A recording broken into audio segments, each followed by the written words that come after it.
Welcome to the Big Boss Arnold channel, and thanks for joining me on another episode.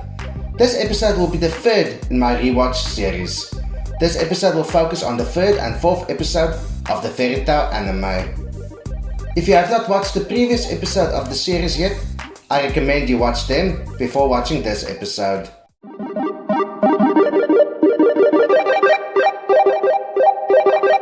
The third and fourth episodes tell the first story in the series that is not limited to one episode. The story follows Lucy, Natsu and Happy on their first official guild mission as a newly formed team. It is a short but interesting story with hilarious moments, great fight scenes, and it includes the legendary Christopher Ayres as the villain's voice actor. The story centers around Natsu and Co. getting a guild quest where they have to break into the bad guy's house and burn a book called Daybreak. The episode starts with Lucy in her own apartment with some uninvited guests in the form of Natsu and Happy thrashing her apartment through their neglect and lack of manners. It's a very funny scene and also the start of them entering her apartment whenever they want to, whether she wants them to or not. Something they and other guild members do throughout the series. Lucy doesn't just take Happy and Natsu's abuse of her apartment, she lays down the smackdown on both characters with some fast and hard hits that could make any normal person cry. And his name is John C. Then we get to see Lucy signing a contract with one of her celestial spirits, which is funny because it's just a meeting to discuss when a spirit is available to be summoned and their partnership. Natsu and Happy's reaction add to the humor of the scene, as they thought the whole process would include a ritual of some sort or something more exciting than just back and forth talking. This episode introduces Virgo for the first time. She is one of my favorite celestial spirits and also Lucy's third strongest spirit. I am so glad she can change her look because I am not a fan of how she looked here. The look does fit her role in these two episodes though. She looks evil, so it works with her getting her ass kicked by Natsu repeatedly. It is nice that Natsu does not discriminate against any race or gender. He makes sure that the mission is finished successfully. The fact that I met Virgo made the job worthwhile, because in the grand scheme of the story this one doesn't contribute much. But the fact that this leads to Lucy eventually getting Virgo, who has and will continue to save Lucy and the rest of the Fairy Tale Guild from then onwards, and who is a very reliable and trustworthy partner and friend. Lucy's love for literature helped the mission to be a success, and an interesting mystery to be solved. If it was up to Natsu, they wouldn't have been able to solve the mystery because he just wanted to destroy the book like the mission entailed, even though the book was the final work of a great writer. The villain only hired 2 mercenaries to protect himself, as he thought fairy tale wizards were weak. Even though they had a nice combo attack, Natsu handled them quite easily. The dragon effect used when Natsu does one of his signature attacks are awesome. I like how the threat level of the villains went up gradually as the story progressed. This helps to showcase how strong Natsu becomes, and it shows when an opponent is actually strong. I prefer this method of introducing bad guys because it makes it easier to see when a villain is actually menacing. If the opponent starts off ridiculously strong, it makes it harder to showcase stronger opponents later on. So I like how Fairy Tail showcased the Fairy Guild strength and their opponents from the start of the series.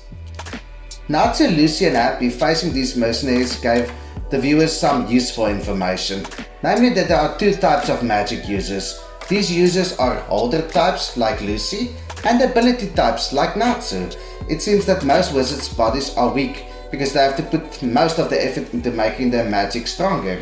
So the Fairy Tale Guild is an anomaly in this world because it has a lot of wizards with powerful magic and superhuman strength, speed, agility and reflexes. It's great that they didn't rush the story in one episode.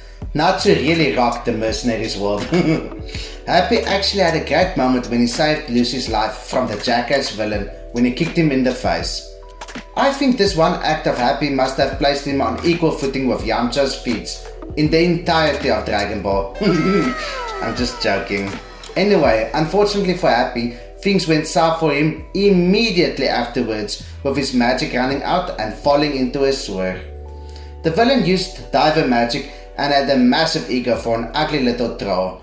Damn! Lucy dropped this bitch in a very entertaining way as she and Cancer tag teamed and humiliated him. Her humiliation worked nicely on him and his ego as Cancer cut off all his hair. Natsu has done some pretty awesome things throughout this show, but something he did here is probably one of his best feats. The only way to survive going to the Celestial Spirit world is if you get Celestial Spirit clothing to wear. Natsu accidentally traveled through the Celestial world when he grabbed onto Virgo before she went to her summoner. The Celestial Spirits travel through their own world to get to where they are summoned to. He took no damage or suffered no weird effects from going through the Celestial world with Virgo. I am not going to discuss the mystery of the Daybreak book for those who have not seen the episodes yet. All I will say is that it has a sad and heartwarming backstory. Please tell me what you think about it in the comment section below. It's interesting to see how Lucy's writing journey started, from her writing just for herself to eventually working for a magazine and publishing her own book at the end of the story. It's great to see her going after all her dreams. It's funny that they put in a bit of foreshadowing at the end of the episode during a fight against a gang of different wizards, where one of the bad guys foretold that Grey will have a love interest that is connected to water. The bad guys tried and failed to eat Happy. In my opinion, they can be glad that they were stopped before killing Happy, because Natsu would have brutally murdered them all. The fight just showcased again how strong both Natsu and Grey are. It's a very fun fight scene. They easily overwhelmed this group of wizards. One of them was probably enough, but both of them together was just overkill. It's also intriguing how this fight scene and interaction with these bad guys set up the next story arc called the Eisenwald arc.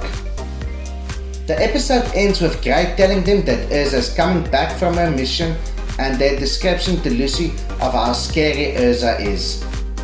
It's funny how they describe her, and you can see that they are serious in what they are saying. They aren't just trying to scare Lucy, they actually are a bit afraid of her.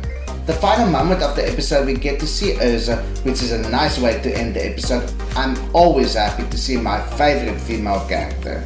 I look forward to reading and interacting with everyone in the comments down below. Please do me the favor of liking my video, commenting and subscribing if you have not. This is Big Boss Armin saying have a nice day till we speak again. Cheers.